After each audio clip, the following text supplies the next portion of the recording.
Hola, bienvenidos al segundo audiolibro basado en mi obra Piense y hágase rico. En el primer audiolibro sobre este tema, hablé de 5 pasos para desarrollar una mentalidad de riqueza.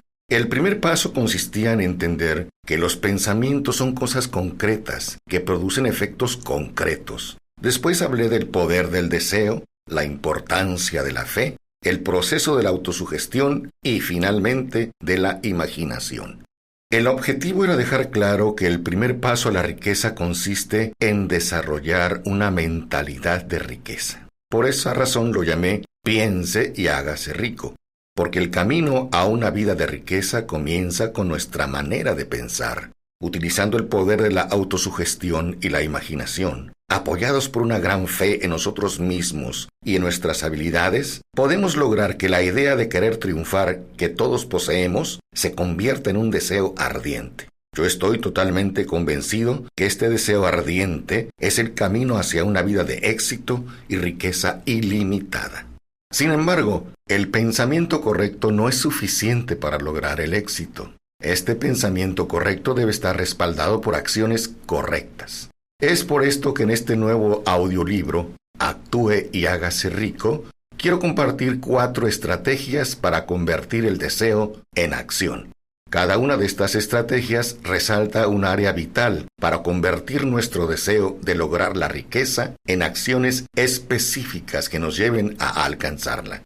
Una de mis más profundas creencias es que todo lo que el ser humano crea o adquiere empieza bajo la forma de un deseo que se asume desde su primera aparición y va desde lo abstracto hasta lo concreto. En el taller de su imaginación, donde se crean y se organizan planes para su transición.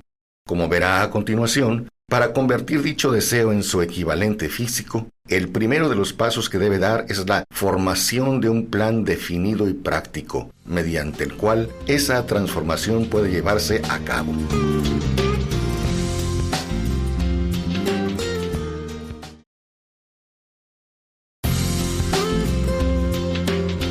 Primera estrategia: la planificación organizada. Muchos deseos nunca logran convertirse en realidad porque las personas no toman el tiempo necesario para desarrollar un plan claro para su logro. En los siguientes minutos, Napoleón Hill nos hablará de cómo concretar dicho plan y cuál es el ámbito de trabajo más adecuado para usted para convertirse en un líder y hacer mucho dinero en muy poco tiempo. Escuchemos.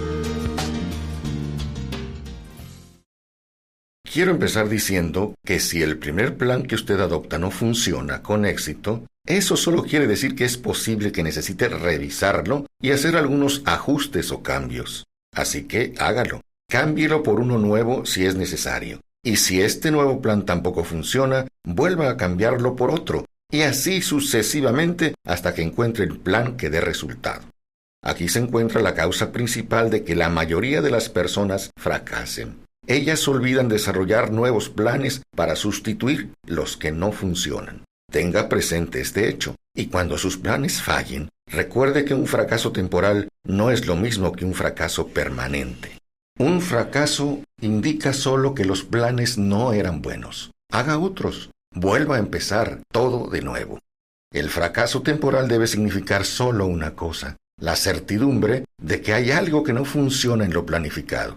Millones de personas se pasan la vida en la miseria y en la pobreza porque les falta un buen plan mediante el cual acumular una fortuna. James J. Hill se tropezó con fracasos temporales la primera vez que se propuso reunir el capital necesario para trazar un ferrocarril que fuera de la costa este a la costa oeste de los Estados Unidos. Sin embargo, él también convirtió el fracaso en victoria con la adopción de nuevos planes. Henry Ford conoció el fracaso temporal no solo al principio de su carrera en el mundo del automóvil, sino después de haber estado en lo más alto del éxito. Concibió otros planes y siguió avanzando hacia la victoria económica. Comúnmente vemos personas que han acumulado grandes fortunas, pero a menudo solo reconocemos sus triunfos y pasamos por alto los fracasos temporales que han tenido que superar. No podemos esperar acumular una fortuna sin estar abiertos a la posibilidad de experimentar fracasos temporales. Cuando el fracaso sobreviene, acéptelo como una señal de que puede haber algo en sus planes que debe examinar, evaluar o cambiar. Haga esto rápidamente y encamínese de nuevo hacia su anhelado objetivo. Si pierde interés antes de haber alcanzado su objetivo, debe ser entonces porque usted es una persona que abandona con facilidad. Recuerde que los que abandonan nunca ganan, y un ganador nunca abandona. Copie esta frase en un papel, en letras bien grandes, y pónganla donde pueda verla todas las noches antes de acostarse y todas las mañanas antes de ir a trabajar. Cuando empiece a elegir miembros para su equipo de trabajo, procure elegir aquellos que no se tomen el fracaso muy a pecho. Algunas personas creen tontamente que solo el dinero puede generar dinero. Esto no es verdad. El deseo transformado en su equivalente monetario a través de los principios que presentamos aquí es el agente por medio del cual se hace el dinero. El dinero en sí no es más que materia inerte. No se puede mover, no piensa, ni habla, pero puede oír cuando un hombre que lo desee lo llama.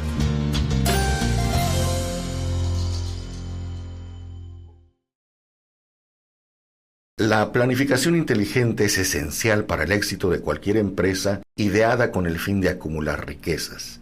Aquí encontrará explicaciones detalladas para quienes tienen que empezar la acumulación de riquezas por el procedimiento de ofrecer al mercado sus servicios personales y profesionales.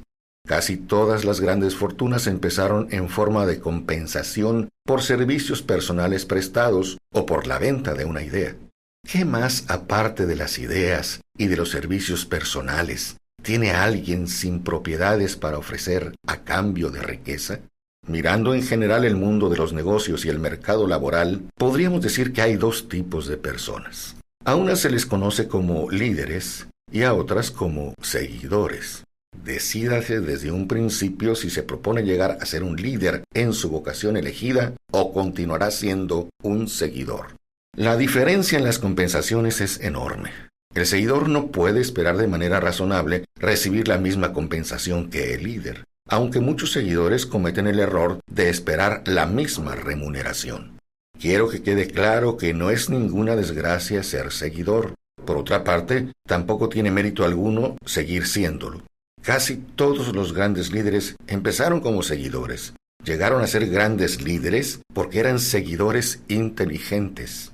Con muy pocas excepciones, la persona que puede seguir inteligentemente a un líder es quien desarrolla con mayor rapidez la capacidad para ser líder. Un seguidor inteligente tiene muchas ventajas, entre ellas la oportunidad de adquirir conocimientos de su líder. ¿Cuáles son las características principales del líder? Los factores siguientes son importantes en todo líder. Primero, valor inquebrantable, basado en el conocimiento de sí mismo y de la propia ocupación. Ningún seguidor desea ser dominado por un líder falto de confianza en sí mismo y de coraje. Ningún seguidor inteligente puede estar mucho tiempo dominado por un líder así. Segundo, autocontrol. La persona que es incapaz de controlarse nunca podrá controlar a los demás. El autocontrol es un ejemplo poderoso para los seguidores, que los más inteligentes emularán. Tercero, un claro sentido de la justicia. Sin un sentido de lo que es justo y de la justicia, ningún líder puede dirigir a sus seguidores y mantener su respeto. Cuarto, determinación en las decisiones. El hombre que vacila en sus decisiones demuestra que no está seguro de sí mismo y no puede conducir a otros con éxito. Quinto, exactitud en los planes.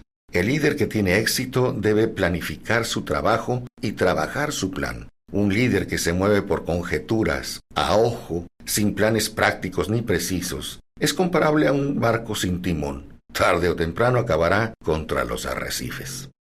Sexto, el hábito de hacer más de lo que le corresponde. Uno de los inconvenientes del liderazgo es el hecho de que el líder debe estar dispuesto a hacer más de lo que exige a sus seguidores. Séptimo, personalidad agradable. La categoría de líder requiere respeto. Los seguidores no respetarán a un líder que no destaque en todos los factores que conforman una personalidad agradable. Octavo, empatía y comprensión. El líder de éxito debe ser comprensivo con su equipo de trabajo. Noveno, dominio del detalle. Un liderazgo eficaz exige el dominio de los detalles de la posición del líder. Décimo, disposición a asumir toda la responsabilidad. El líder de éxito debe estar dispuesto a asumir toda la responsabilidad por los errores y por los descuidos de su equipo. Si trata de eludir esta responsabilidad, dejará entonces de ser líder. Décimo primero, cooperación. El líder de éxito debe comprender y aplicar el principio del esfuerzo y ser capaz de impulsar a sus seguidores a hacer lo mismo. El liderazgo requiere poder y el poder exige cooperación. Hay dos formas de liderazgo. La primera, mucho más eficaz, es el liderazgo con el consentimiento y el afecto de los seguidores. La segunda, el liderazgo por la fuerza, sin el consentimiento ni la simpatía de los seguidores. La historia está llena de pruebas de que el liderazgo por la fuerza no perdura. La caída y la desaparición de las dictaduras y gobiernos totalitarios es clara indicación de que las personas no acatarán indefinidamente un liderazgo por la fuerza. Quizás lo hagan temporalmente, pero no lo harán por su propia voluntad. La nueva marca de liderazgo abarcará los 11 factores descritos en este capítulo, además de algunos otros. La persona que haga de ellos la base de su liderazgo encontrará abundantes oportunidades de liderar en todos los órdenes de la vida.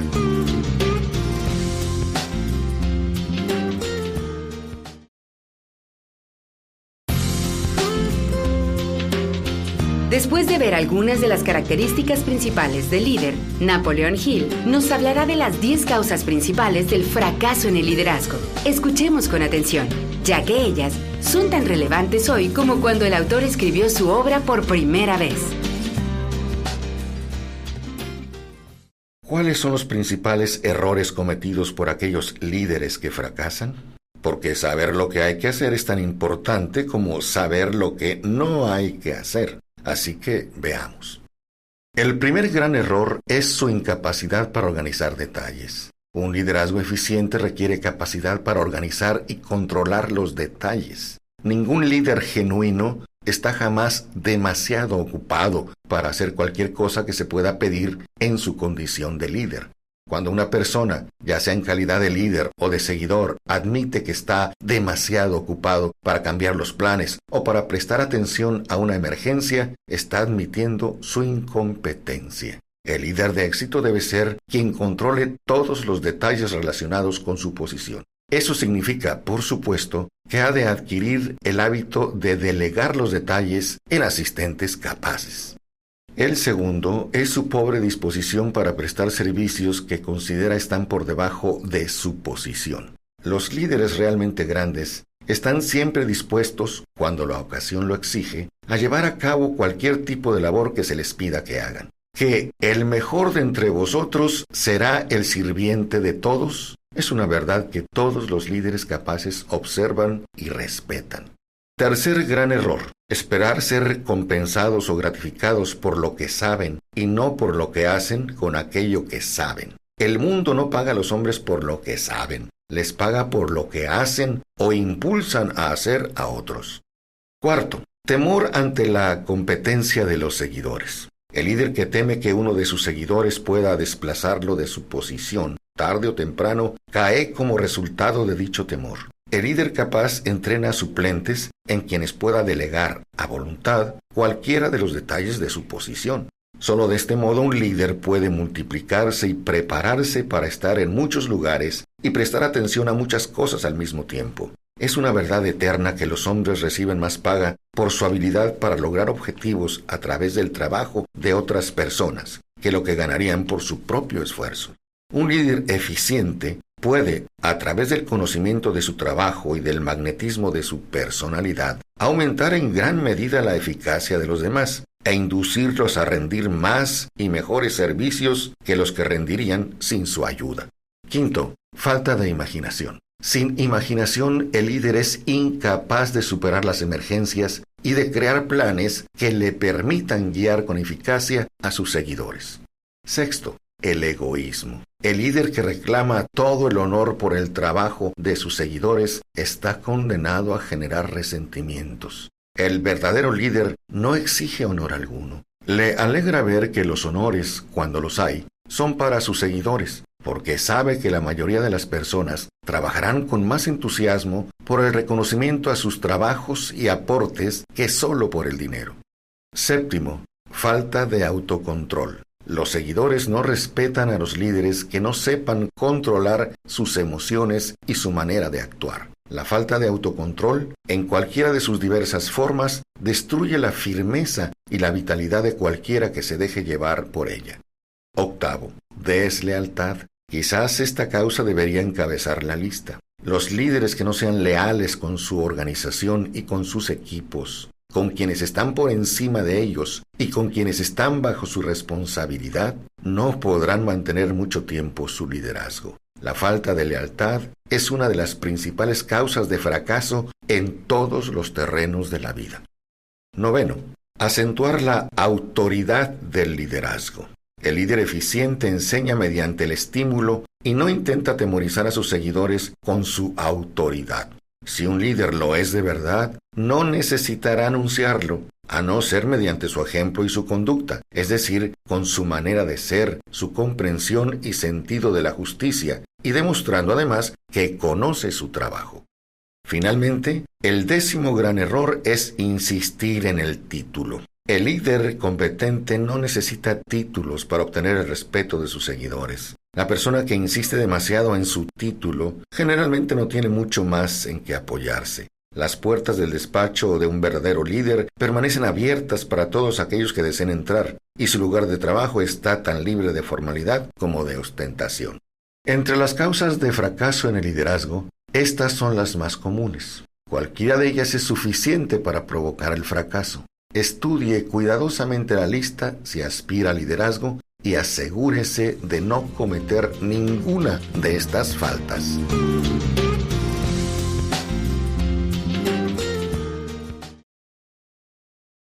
¿Cuál es la cifra de su CCE? ¿Qué es CCE?, se preguntará usted. Estas 3 letras representan las 3 variables responsables por cómo valore el mercado su trabajo. Como explicaba en la sesión anterior, la mayoría de las grandes fortunas empezaron en forma de compensación por servicios personales prestados. Ahora bien, cada persona debe ser su propia vendedora de servicios personales. La fórmula CCE representa la calidad y la cantidad de los servicios prestados y el espíritu o actitud de quien los presta. Estas variables determinan en gran medida la remuneración y la duración del empleo. Para comercializar eficazmente los servicios personales, lo cual significa un mercado permanente a un precio satisfactorio y en condiciones agradables, uno debe adoptar y seguir la fórmula CCE, que significa que la calidad más la cantidad más el adecuado espíritu de cooperación dan como resultado una perfecta venta de servicios. Recuerde la fórmula CCE, pero haga algo más, aplíquela siempre. Vamos a analizar la fórmula para asegurarnos que entendemos exactamente lo que significa. La calidad del servicio debe ser entendida en el sentido de realizar cada detalle que se relacione con su cargo de la manera más eficiente posible, teniendo siempre presente como objetivo una mayor eficacia. La cantidad del servicio se ha de entender en el sentido del hábito de prestar la totalidad del servicio del cual usted es capaz en todo momento, con el propósito de incrementar la cantidad de servicios prestados a medida que su habilidad aumente con la práctica y la experiencia. Vuelvo a insistir en la palabra hábito. El espíritu de servicio se ha de entender en el sentido de hábito de una conducta agradable y armoniosa que induzca la cooperación de todas las personas involucradas. Adecuar la calidad y la cantidad del servicio no basta para mantener un mercado permanente para sus servicios. la conducta o el espíritu con que usted preste el servicio es un fuerte factor de determinación relacionado tanto con la remuneración que usted recibe como con la duración del empleo.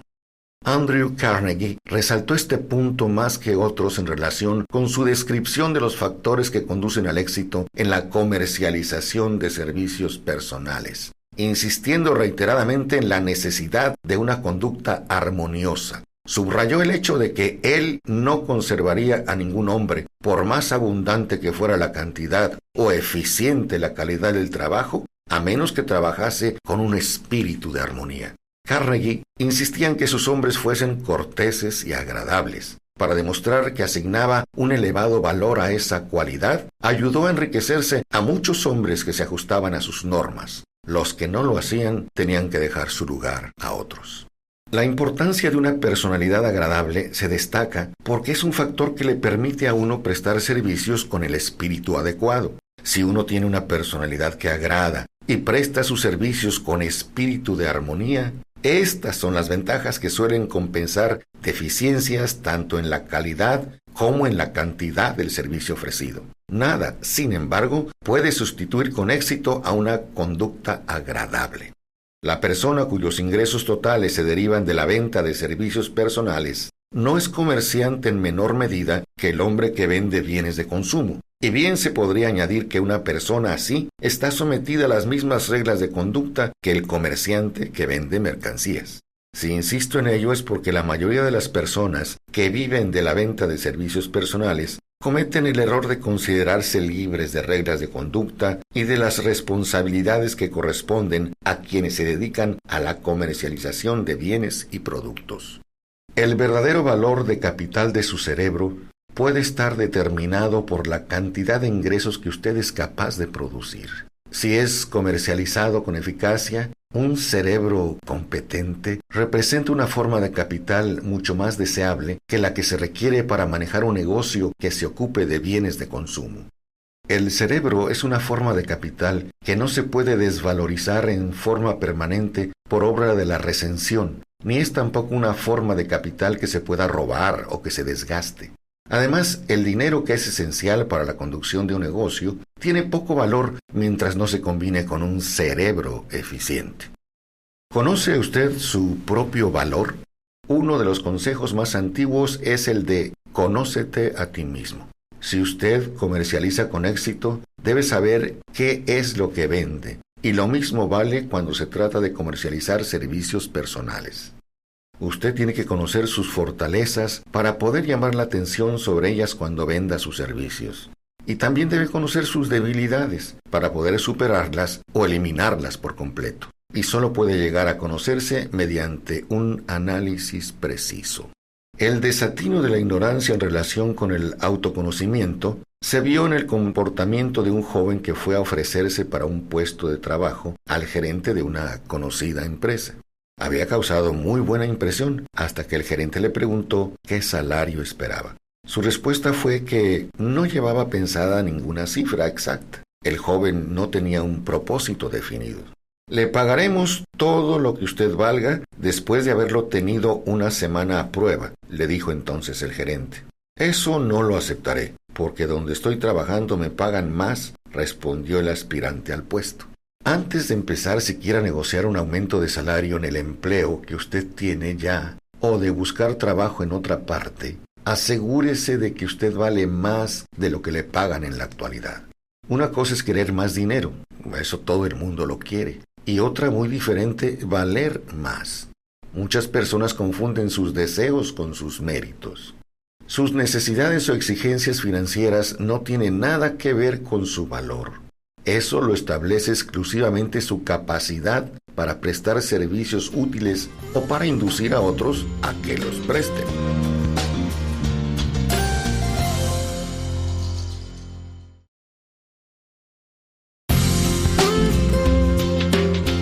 La segunda estrategia para poder ir del deseo ardiente a la acción específica y por ende a la riqueza es la decisión. En esta sesión, Napoleón Hill le mostrará cómo cristalizar una idea u opinión y convertirla en decisión, y cómo actuar en consecuencia. Después de escucharlo, usted también entenderá cómo y cuándo cambiar una decisión para obtener un mayor beneficio. El análisis efectuado sobre más de 25,000 hombres y mujeres que habían experimentado el fracaso puso de manifiesto el hecho de que la falta de decisión era casi siempre el motivo que encabezaba la lista de las causas más comunes del fracaso. La dilación, lo contrario de la decisión, es un enemigo común que debe superar casi cada ser humano. Tendrá la oportunidad de poner a prueba su capacidad para tomar decisiones rápidas y concretas cuando termine de escuchar este audiolibro y esté preparado para poner en práctica los principios descritos aquí. El análisis de varios cientos de personas que habían acumulado fortunas que superaban en mucho la marca del $1,000,000 puso de manifiesto el hecho de que cada una de ellas tenía el hábito de tomar decisiones con rapidez y de cambiarlas con lentitud, si se veía la necesidad de cambiarlas. Las personas que no logran acumular dinero tienen, sin excepción, el hábito de tomar decisiones, si es que las toman, de modo muy lento, y de cambiar estas mismas decisiones con rapidez y a menudo. Una de las cualidades más notables de Henry Ford era su costumbre de tomar decisiones rápidas y definitivas, y de cambiarlas con lentitud. Esta cualidad era tan pronunciada en el señor Ford que le hizo ganarse la reputación de ser un hombre obstinado. Fue precisamente esa cualidad la que le indujo a continuar la fabricación de su famoso modelo T, el coche más feo del mundo, en un momento en que todos sus consejeros y muchos de los compradores del coche le estaban pidiendo que lo cambiara. Quizá el señor Ford se retrasó demasiado en efectuar el cambio, pero la otra cara de la moneda es que la firmeza de su decisión le permitió ganar una enorme fortuna antes de que se hiciera necesario cambiar el modelo. No cabe la menor duda de que la costumbre del señor Ford de tomar decisiones definitivas llegó a asumir la proporción de la obstinación. Pero esa misma cualidad es preferible a la lentitud cuando llega la hora de tomar decisiones y a la rapidez a la hora de cambiarlas. A continuación, quiero darle algunos consejos sobre la toma de sus propias decisiones. La gran mayoría de la gente que no logra acumular dinero suficiente para cubrir sus necesidades suele verse, por lo general, fácilmente influida por las opiniones de los demás. Esas personas permiten que los periódicos y los chismes de los vecinos influyan en sus ideas. Las opiniones son los bienes más baratos que existen sobre la tierra. Todo el mundo tiene un montón de opiniones preparadas para comunicárselas a cualquiera que se muestre dispuesto a aceptarlas. Si usted se deja influir por las opiniones, cuando se trata de tomar decisiones, no tendrá éxito en ninguna empresa, y mucho menos en la de transformar su propio deseo en dinero. Si usted permite que las opiniones de los demás lo influyan, llegará a no tener deseos propios. Cuando empiece a poner en práctica los principios descritos en este libro, guíese por su propio consejo, tome sus propias decisiones y aténgase a ellas. Preste atención solo a los miembros de su equipo de trabajo y asegúrese de haberlos escogido bien, eligiendo solo a aquellos que estén en completa armonía con su propósito y que muestren simpatía por él.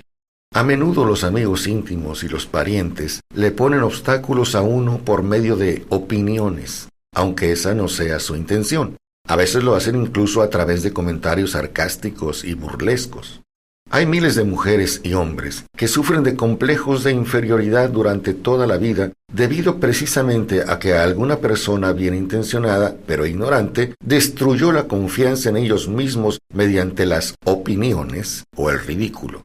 Usted dispone de un cerebro y de una mente propias. Utilícelos y tome sus propias decisiones. Si lo que necesita son los actos o la información de otras personas que le permitan tomar sus decisiones, como le sucederá en numerosos casos, impulse esos actos o asegúrese con discreción de esa información que necesita sin descubrir cuáles son sus propósitos.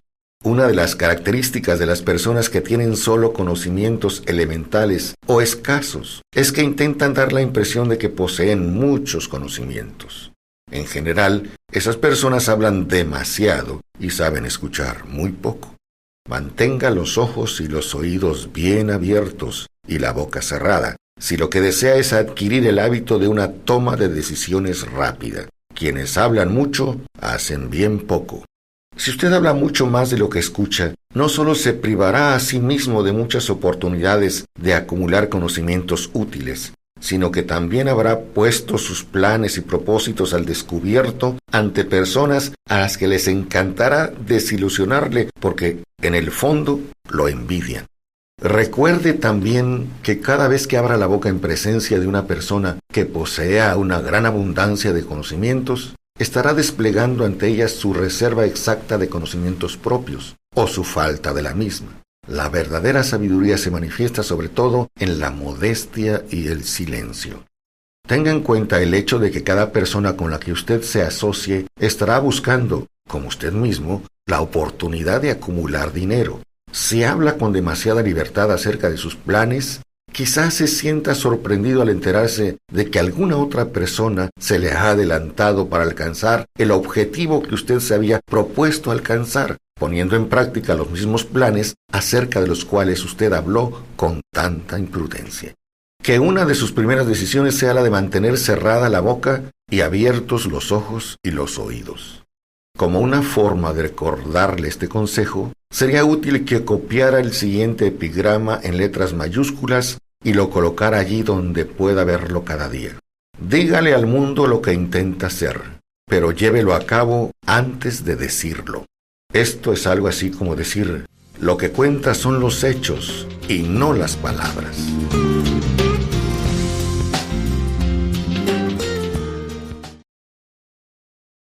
El valor de toda decisión depende del coraje que se necesita para ejecutarla. Las grandes decisiones, aquellas que constituyeron los fundamentos de la civilización, fueron tomadas asumiendo grandes riesgos, lo que a menudo significó la posibilidad de encontrar la muerte.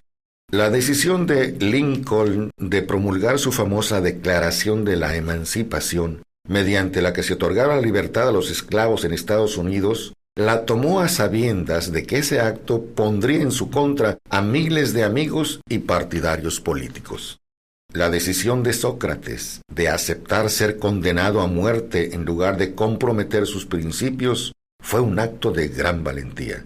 Se adelantó 1000 años a su tiempo y dio el derecho a la libertad de pensamiento y de palabra a todos los que no habían nacido aún. Sin embargo, como estadounidense, ninguna historia es mejor ejemplo de valor que la de aquellos 56 hombres que se arriesgaron a la horca. No ha habido decisión más importante en lo que se refiere a los ciudadanos de lo que más tarde sería Estados Unidos que la que se tomó el 4 de julio de 1776 en Filadelfia, cuando 56 hombres estamparon sus firmas en un documento que, como muy bien sabían, aportaría la libertad a todos los norteamericanos o bien los condenaría a la horca. Sin duda alguna, habrá oído hablar de ese famoso documento, aunque tal vez no haya extraído del mismo la gran lección de logro personal que nos enseña de un modo tan sencillo. Muchos recuerdan la fecha en que esa gran decisión fue tomada, pero pocos se dan cuenta del valor que se necesitó para ello. Recordemos nuestra historia tal y como nos la enseñan. Recordamos las fechas, los lugares y los nombres de los hombres que lucharon como Yorktown o George Washington. Pero en realidad sabemos muy poco acerca de la fuerza real que había detrás de estos nombres, fechas y lugares o del poder intangible que nos aseguró la libertad mucho antes de que los ejércitos de Washington llegaran a Yorktown. Representa casi una tragedia que los historiadores hayan pasado por alto el hacer la más mínima referencia al poder irresistible que dio el nacimiento y libertad a esta nación. Y digo que eso es casi una tragedia porque precisamente se trata del mismo poder que todo individuo debe utilizar para superar las dificultades que se le presenten en la vida. Revisemos, aunque solo sea de forma muy breve, los acontecimientos que dieron lugar a este poder. La historia comienza con un incidente ocurrido en Boston el 5 de marzo de 1770. Los soldados británicos patrullaban por las calles, amenazando a los ciudadanos con su sola presencia.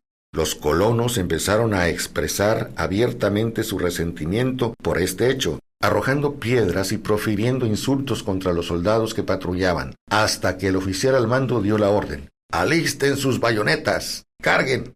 La batalla que comenzó en ese momento dejó muchos muertos y heridos. El incidente provocó tal resentimiento que la Asamblea Provincial, compuesta por colonos importantes, convocó una reunión con el propósito de emprender alguna acción concreta.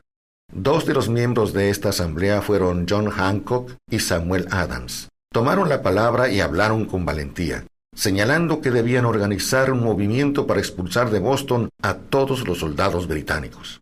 Debemos recordar que eso fue una decisión surgida en la mente de 2 hombres, lo que podemos considerar como el principio de la libertad que todos disfrutamos ahora en Estados Unidos. Tampoco podemos olvidar que la decisión de esos 2 hombres exigía fe y coraje, porque era una decisión que entrañaba peligros. Antes de que la asamblea terminara, Samuel Adams fue elegido para visitar al gobernador de la provincia con objeto de exigirle la retirada de las tropas británicas. La petición fue aceptada y los soldados se retiraron de Boston, pero el incidente no quedó resuelto por ello.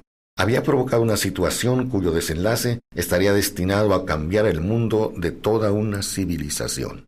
Richard Henry Lee adquirió un papel importante en esta historia. Él y Samuel Adams se comunicaban entre sí con frecuencia, por correspondencia, compartiendo temores y esperanzas acerca del bienestar del pueblo en sus provincias respectivas. A raíz de esta práctica, Adams concibió la idea de que un intercambio mutuo de cartas entre las 13 colonias podría ayudar a producir la coordinación de esfuerzos que tanto necesitaban en relación con la solución de sus problemas. 2 años después del enfrentamiento con los soldados británicos en Boston, en marzo de 1772, Adams presentó esta idea ante la Asamblea, en forma de una propuesta para que se estableciera un comité de correspondencia entre las colonias, que contara con corresponsales nombrados en cada una de las colonias con el propósito de una cooperación amistosa para la mejora de las colonias de la América Británica. El comité de correspondencia fue creado. Hasta ese momento, los ciudadanos de las colonias habían estado desarrollando una desorganizada oposición física contra los soldados británicos a través de incidentes similares a los tumultos de Boston. Pero de todo ello no se había derivado ventaja alguna.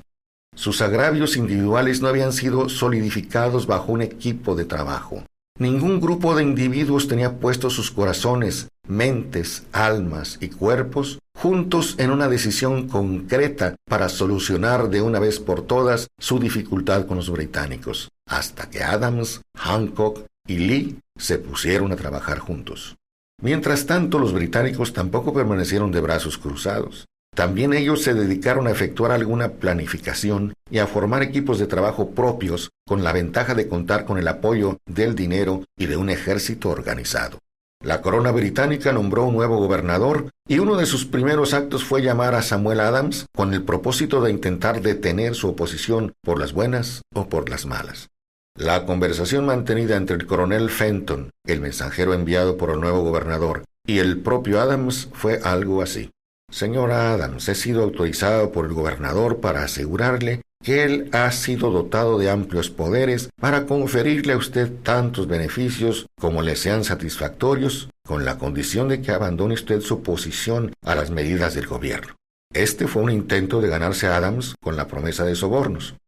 El gobernador le aconseja que no continúe disgustando a su majestad. Recuerde que su conducta le hace acreedor a los castigos previstos en una ley del rey, por la que se le puede enviar a Inglaterra a ser juzgado y condenado por traición a discreción del gobernador. Sin embargo, si usted cambia su línea política, no solo obtendrá grandes ventajas personales, sino que también estará en paz con el rey. Samuel Adams tenía que escoger entre 2 decisiones: cesar en su oposición y recibir recompensas personales por ello, o continuar y correr el riesgo de ser ahorcado. Evidentemente había llegado el momento en que Adams se veía obligado a tomar una decisión que podía costarle la vida. Adams insistió en que el coronel Fenton, bajo su palabra de honor, le transmitiría al gobernador su respuesta con toda exactitud. La contestación de Adams fue: «Dígale al gobernador que confío desde hace mucho tiempo en estar en paz con el Rey de Reyes. Ninguna consideración personal me inducirá a abandonar la justa causa de mi país. Y dígale al gobernador que Samuel Adams le aconseja que no continúe insultando los sentimientos de un pueblo exasperado. Cuando el gobernador recibió la punzante respuesta de Adams, montó en cólera y promulgó una proclama en la que se decía: el abajo firmante, en nombre de su majestad, ofrece y promete su perdón a todas aquellas personas que a partir de ahora abandonen las armas y regresen a los deberes propios de súbditos pacíficos. Las únicas excepciones del beneficio de tal perdón son Samuel Adams y John Hancock, cuyas ofensas han sido tan grandes que no admiten otra consideración que la de un adecuado castigo. Podíamos decir que tanto Adams como Hancock se encontraban en dificultades. La amenaza del airado gobernador obligó a los dos hombres a tomar una decisión igualmente peligrosa. Convocaron una apresurada reunión de sus más fieles seguidores. Una vez que todos estuvieron presentes, Adams cerró la puerta con llave, se la metió en el bolsillo y les informó que era imperativo organizar un congreso de los colonos y que nadie abandonaría aquella habitación hasta que se hubiera tomado la decisión de convocar dicho congreso. A este anuncio siguió una gran exaltación. Algunos sopesaron las posibles consecuencias de tal radicalismo. Otros expresaron graves dudas en cuanto a la prudencia y la conveniencia de una decisión tan definitiva que desafiaba claramente a la corona. Sin embargo, encerrados en aquella habitación había dos hombres inmunes al temor, ciegos ante la posibilidad del fracaso: Hancock y Adams. Gracias a la influencia de sus mentes, los demás fueron inducidos a aceptar que se debían establecer acuerdos para convocar el primer Congreso Continental que se celebraría en Filadelfia el 5 de septiembre de 1774. Vale la pena recordar esa fecha, que es mucho más importante que la del 4 de julio de 1776, día de la Declaración de la Independencia. Porque si no se hubiera tomado la decisión de convocar un Congreso Continental, tampoco se hubiera llevado a cabo la firma de la Declaración de Independencia. Antes de que la primera reunión del nuevo Congreso se celebrara, Thomas Jefferson, otro líder que se encontraba en otra parte del país, se hallaba profundamente enfrascado en la tarea de publicar una exposición precisa de los derechos de la América Británica. Poco después de que se publicara la exposición de los derechos de la América Británica, Jefferson fue informado de que había orden de perseguirlo por alta traición contra el gobierno de su majestad. Fueron hombres como estos los que sin poder, sin autoridad, sin ejército y sin dinero, tomaron asiento en una solemne consideración del destino de las colonias, dando inicio así a la apertura del primer Congreso Continental, que continuaron celebrando cada 2 años hasta que el 7 de junio de 1776 Richard Henry Lee se levantó, se dirigió a la presidencia y ante el asombro de la asamblea presentó la siguiente moción: Caballeros, presento la propuesta de que estas colonias unidas son y deben ser por derecho estados libres e independientes, absueltos de toda alianza con la corona británica, y que toda conexión política entre ellos y el país del Reino Unido está disuelta y así debe quedar. La asombrosa propuesta de Lee fue discutida con tanto fervor y durante tanto tiempo que él empezó a perder la paciencia. Finalmente, después de días de discusiones, volvió a ocupar el estrado de oradores y declaró con una voz clara y firme: Señor presidente, hace días que venimos discutiendo este tema. Es el único curso de acción que podemos seguir. ¿Por qué entonces retrasarlo más? ¿Por qué continuar deliberando?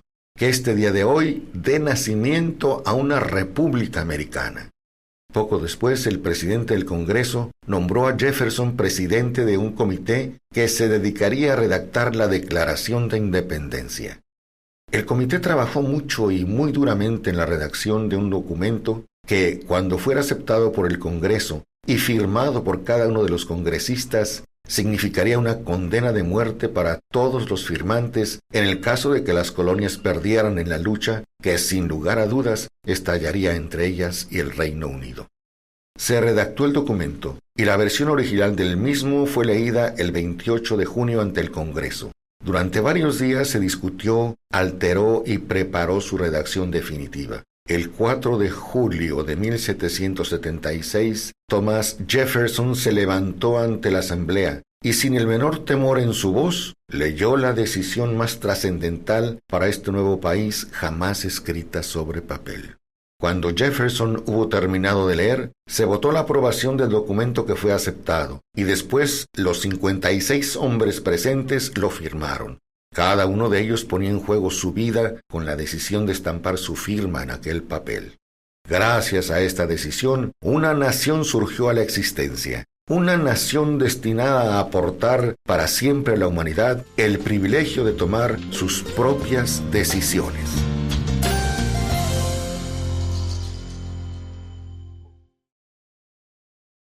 Al analizar los acontecimientos que condujeron a la Declaración de Independencia, podemos estar convencidos de que esta nación, que ahora ostenta una posición de respeto y poder entre todos los demás países del mundo, fue el fruto de la decisión de un equipo de trabajo compuesto por 56 hombres.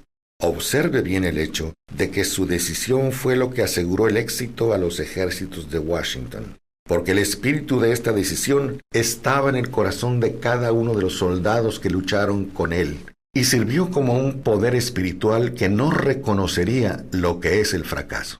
Observe también que el poder que dio la libertad a esta nación es el mismo poder que todo individuo ha tenido que utilizar para alcanzar su autodeterminación. Este poder está hecho a partir de los mismos principios descritos en este audiolibro. No resulta difícil detectar en la historia de la Declaración de Independencia al menos 6 de estos principios: deseo, decisión, fe, perseverancia, equipo de trabajo y planificación organizada. Así que sepa lo que quiere y en general lo conseguirá. A través de estos principios se encontrará que el pensamiento, apoyado por un fuerte deseo, tiene una tendencia a transformarse en su equivalente físico. Tanto en esta historia como en muchas otras historias de éxito, se encuentra una descripción perfecta del método mediante el cual el pensamiento produce esta asombrosa transformación. En su búsqueda del secreto de un método para triunfar, no espere milagro alguno, porque no lo hallará. Solo encontrará las eternas leyes de la naturaleza. Y estas leyes están disponibles para toda aquella persona que tenga la fe y el valor suficiente para utilizarlas. Pueden ser empleadas bien para aportar libertad a una nación o bien para acumular riquezas. Quienes toman decisiones con rapidez y de un modo definitivo saben muy bien lo que quieren y en general lo consiguen. Los líderes en todos los campos de la vida son personas que deciden con rapidez y firmeza. Esa es la razón principal por la que se han convertido en líderes. El mundo tiene la costumbre de abrir paso a las personas cuyas palabras y acciones muestran que saben a dónde se dirigen. La indecisión es un hábito que suele aparecer en la juventud. Un hábito que se consolida a medida que el joven pasa por la escuela e incluso la universidad sin un propósito definido. El hábito de la indecisión acompaña al joven que acaba de terminar sus estudios y busca cualquier trabajo. Acepta el primero que se le ofrece porque ha caído en el hábito de la indecisión. 98 de cada 100 personas que trabajan en la actualidad a cambio de un salario ocupan los puestos en los que están porque les faltó la firmeza de decisión necesaria para planificar el alcanzar un puesto determinado. La firmeza de decisión exige siempre valor, y a veces incluso mucho valor. Los 56 hombres que firmaron la Declaración de Independencia pusieron sus vidas en juego cuando decidieron estampar sus firmas en aquel documento. La persona que toma la firme decisión de conseguir un puesto de trabajo determinado y de que la vida le pague el precio que pide, no pone en juego su vida con esta decisión. Sin embargo, sí se está jugando su libertad económica. La independencia financiera, la riqueza, un negocio deseable o un buen puesto profesional no se encuentran al alcance de la persona que descuida o rechaza la expectativa, la planificación y la exigencia de esas mismas cosas. El que desea obtener riquezas con el mismo espíritu con el que Samuel Adams deseó obtener la libertad para las colonias, seguro que terminará por acumular una gran fortuna.